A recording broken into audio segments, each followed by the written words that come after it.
with the craziness of the renos, our living room has been full of the beams. They were on sawhorses in here, the beams that were for the kitchen.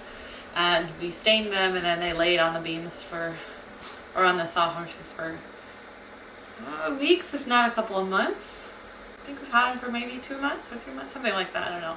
But anyway, so our living room has been a storage place for beams and hardware for the barn doors and like all kinds of stuff.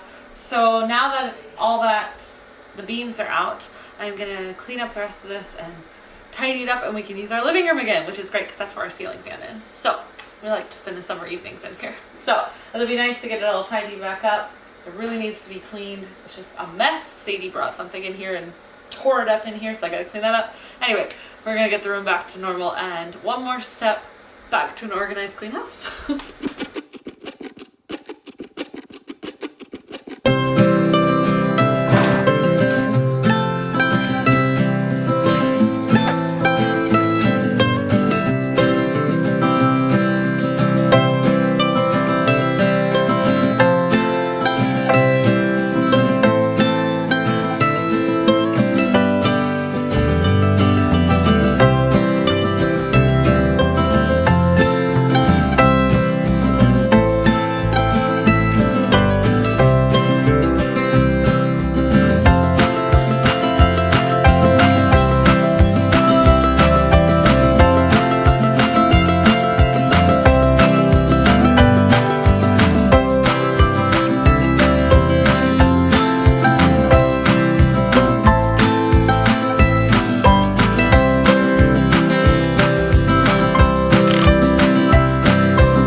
Don't drink that water, Sadie.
So our onions got extra weedy, and so we were trying to weed them a bit and give them as much chances to grow big and healthy.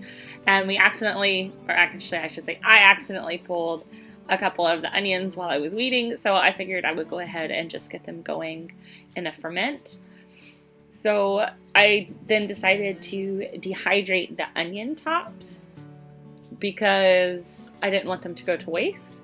And what I found out that was really a pleasant surprise was that those dried onion tops, after like 12 to 15-ish hours on the dehydrator, I just left them overnight basically, and then the next morning, they are delicious. And we don't eat a lot of potato chips and stuff. We do sometimes, but we don't bring them in the house all that often. So these were actually like weirdly a really nice treat, and kind of like sour cream and onion chips. I think they would be delicious just like broken up a little bit into some sour cream and then used on something. Oh my goodness, it tasted amazing. So if you accidentally pull up some onions and you have lots of green onion tops, make sure to dehydrate them and give it a try. It was delicious. So I just have to say a little disclaimer, these are not our homegrown radishes. We did plant some at the beginning of the summer and they were doing really well, and it was getting close to time to pick them. And then when you would go out to check them every morning to see if it was time to pick them, another one would have disappeared and something was taking them from the garden, literally taking the entire plant and leaving a nice little radish-sized hole in the ground where it was. So something ate them all. So we have 2 more patches of radishes planted now in 2 different spots. We're kind of just still experimenting as this is only our 2nd summer on our land. So hopefully we'll have some homegrown radishes, but these ones were beautiful in the grocery store and I wanted to get a ferment going with them. I am going to show you what I did for the ferment, but just kind of typical sissibooacre style. Not a lot of tutorial, but it's fun to watch.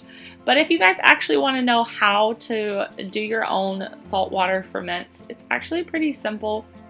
And it's a nice way to introduce yourself into more intense probiotic foods without going full sauerkraut mode.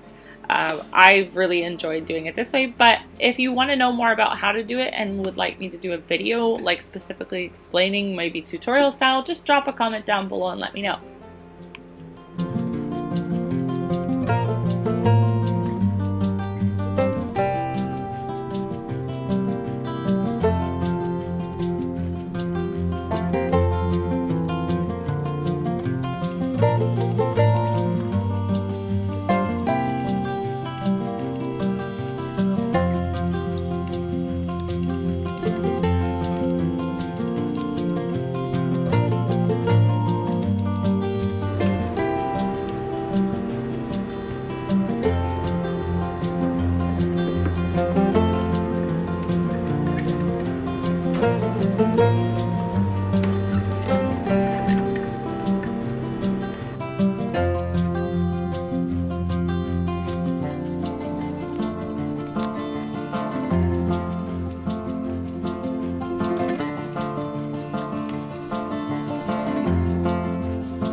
morning, guys. It is like 10:30 a.m. It's not even early, but I am still trying to wake up. I've been up for, since 8:30, I think, to get some footage today for you of the things I'm gonna get going and working on, so I can share it with you in the vlog that I'm gonna put out tonight. So we'll see how productive I can actually be. It's about 10:30. My watch is dead. It's about 10:30. So I was gone from Monday night till last night, so just like 24 hours with a friend up to the city. We ran some errands and I was able to get the brackets for our open shelving. We ran into a little hiccup with the shelving, unfortunately. Like, we got our wires crossed wrong about how big the brackets were going to be, so how deep the shelves needed to be. So the shelves accidentally got cut at the wrong size. This is just one of those realities of doing your own, like, DIY. It's just a lot of tiny details and planning. So anyway, it is salvageable. It's not a big deal. Josh was able to cut long strips that will go at the back of the shelves to widen the shelves, basically. And in an ideal and perfect renovation, you wouldn't have something like that because it might be microly noticeable, especially if you're a really detailed person. Thankfully, I'm not like super worried about those kind of things, and by the time you put all of your dishes and stuff that are going to go on those shelves, I think it will be totally fine. Down the road, we plan to replace these boards anyway and get like thicker, rough hewn boards, and we've like picked brackets now that can accommodate for more weight later. Each set of those 2 brackets can hold up to 1,000 pounds. So the board is nowhere near that weight, and the stuff we're putting on it is nowhere near that weight. So we can accommodate for the heavier shelving later. But because lumber is so ridiculously expensive right now, we opted to go with wood we already have, then we're repurposing and use it, and we'll turn around and use those boards for another project somewhere else in the house when we replace these. So for now, it's not a big deal. So my plan is to try to get everything stained as quickly as possible because I really wanted to get the shelves up this week so then my pantry can get emptied of the stuff that belongs in the actual kitchen. So anyway, that's my goal, is to get the stain done, and it looks sunny outside, so I should be able to put stuff outside to dry. I'm gonna check and make sure it's not gonna rain. And then the other things that I want to do is I need to get a second coat of paint on the door going on the electrical closet. I got hooks, like the coat hooks for the coat hook area from IKEA when I was in the city, which was really nice. They didn't have the ones that I had scouted out online, so that was a little disappointing, but my friend was able to help me find another one that was a pretty good option. And they are gold, and I'm actually gonna keep them gold because when I imagine my coat hooks, I don't know if I've just remembered seeing coat hooks that were gold for years or what. When I imagine the coat hooks, I imagine them gold. So I may end up spray painting them down the road, but my plan is to put them up as is because I like the gold look, but I don't have anything else gold in the kitchen. So I'm gonna put them up as is because I want to see how they look. And then if I really, really, really don't like them with the gold, then eventually I'll take them out and spray paint them. So the door paint, second coat, getting the coat hooks just like measured where I want them, I think, and getting the board stained for the shelves is my goal for today. So let's see if we can get it done.